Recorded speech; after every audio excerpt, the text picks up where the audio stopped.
네, 만약에 이 학교를 떠난 의대생들이 1, 2주 안에 마음을 바꿔서 복귀를 한다고 해도 대학에선 7,500명을 동시에 가르쳐야 하는 상황이 됩니다. 그렇다면 현장은 얼마나 준비가 돼 있을까요? 학생들은 공사판을 전전하면서 이동을 해야 하고 교수들도 여전히 부족한 상황입니다.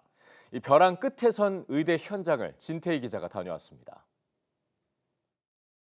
충북대 의대 캠퍼스, 곳곳이 공사 중입니다. 이렇게 의과대학 앞에는 공사 폐기물이 잔뜩 쌓여 있습니다. 지난 6일부터 시작한 공사는 개강을 코앞에 두고도 마무리되지 않았습니다. 결국 올해 1학년 중 일부는 20분 거리의 다른 단과대 강의실을 이용해야 합니다.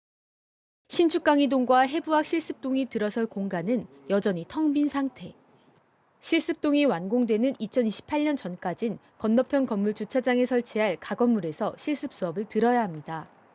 하지만 이마저도 부지만 정해졌을 뿐 아직 공사는 시작도 못했습니다. 지금 현재 해부학 실습동은 49명 베이스로 되어 있는 실이어서 늘어난 아이들이 여기서 수업을 못할 거예요. 전국에서 가장 많이 의대 정원이 늘어난 충북대는 늘어나는 정원에 비해 공간도 인력도 충분하지 않다는 이유로 한국의학교육평가원으로부터 불인증 유예를 통보받았습니다. 1년 뒤 재평가에서도 불인증 판정을 받으면 내년 신입생 모집을 하지 못하게 됩니다. 대학 측도 최선을 다해 부족한 점을 보완하고 있지만 지금 같은 속도론 인증을 장담하기 어렵습니다.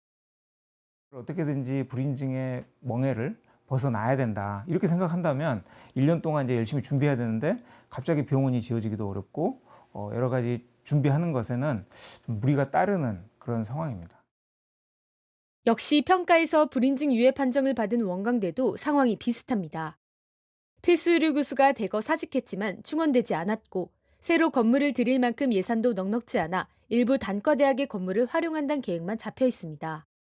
걱정이 많이 되죠. 지금 어떻게 보면은 교수들 사이에서는 공분이 많이 쌓여 있죠. 평가를 또 받을 거 아니에요. 거기서 또 어떻게 될까 좀 걱정을 많이 하고 있죠.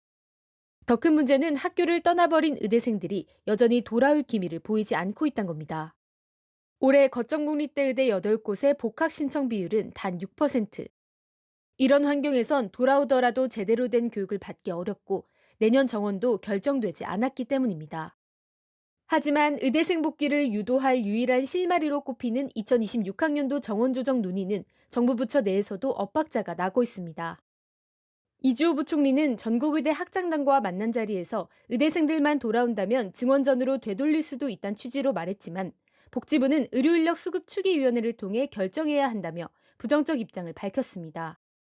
진통 끝에 어제 여야 합의로 수급 추계위 신설을 위한 법안이 국회 상임위 법안 소위를 통과했지만 대한의사협회는 오히려 반발하고 있습니다. 내년에 한해 정원 조정을 대학 총장이 결정할 수 있도록 한 특례 조항으로 갈등을 현장에 떠넘기고 있다는 겁니다. 쓸데없는 조항이다. 2026년은 추계위를 통해서 정원을 논의하기는 너무 시간이 없다. 그런 입장이었거든요. 정부의 의지대로 움직일 수밖에 없을 거다. 일부 대학은 개강을 최대 8주까지 연기한 상태. 최악의 경우 내년에 3개 학번이 한꺼번에 수업을 듣는 초유의 사태가 벌어질 수 있습니다.